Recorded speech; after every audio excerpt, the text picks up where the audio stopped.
So I just want to thinking about the ankles.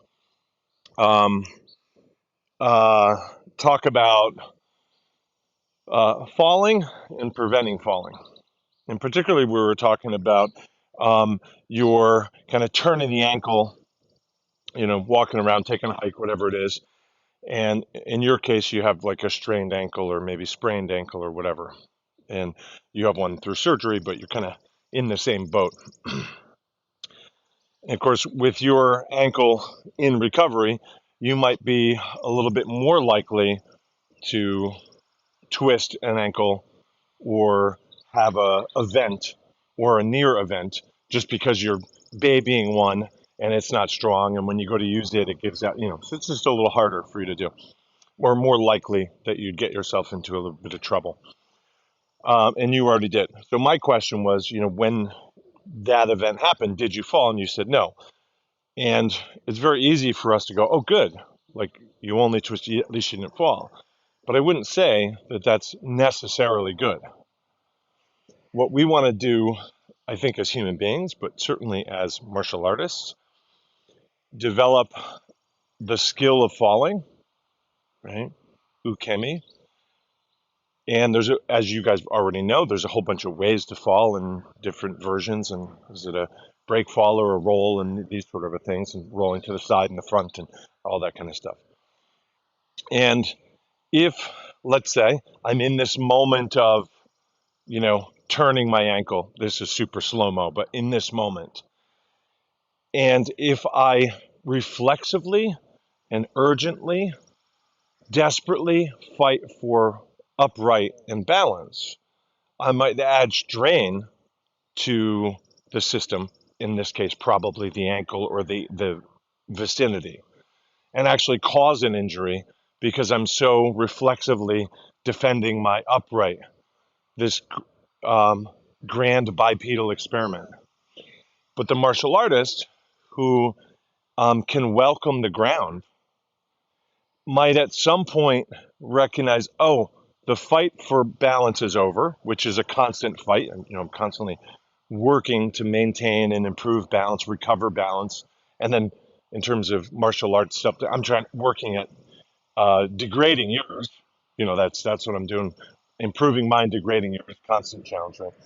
And by the way, mental balance, emotional balance, not just this physical balance. But in that moment in which we might say objectively, I'm fated to fall, right? Like if we just do an objective measurement, this guy, if we hit play after we pause the recording, he's going to go down. If in that moment I'm fighting, I'm not going with what's happening. And the ability to develop the comfort and confidence in the fall can allow us to transition from, oh, trying to save it, oh, can't save it. I'll do that other thing. Happy to fall too. And maybe I drop my groceries or all the things that are bruise my elbow. But it's not enough to say that what we want to do is always fight to stay up. We should fight to kind of have this flow chart of certainly happy to stay up, and it might be my ordinary preference. But when the time is called for that I go down, I don't hesitate, and I have that skill, which helps me not hesitate. Right? If you don't know how to fall, you're going to fight long past the point at which it's a foregone conclusion you're going down.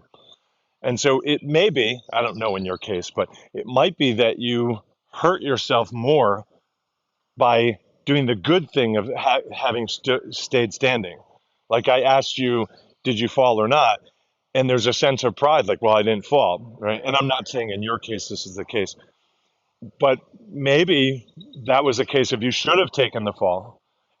Maybe not in that case, but just as an overall lesson, right? So that's an important thing to understand. One of the skills that we develop as a martial artist is I'm happy to go this way, I'm happy to go that way. As from a self-defense point of view, I develop the skill of saying I'm happy to fight at longer or intimate range, whatever you want to do. I'm happy to fight in the ground or standing. I'm happy to kick or punch.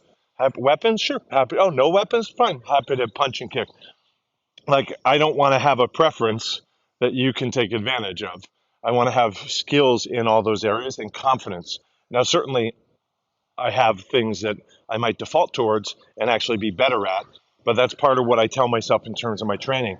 I'm not that good on the ground. Let me put some more time into that. I'm not that good with my left hook. Let me put some time into that, so that the field of opportunities, the flow chart, are relatively equal for me, right? And that's a constant jiggering of that balance. Okay.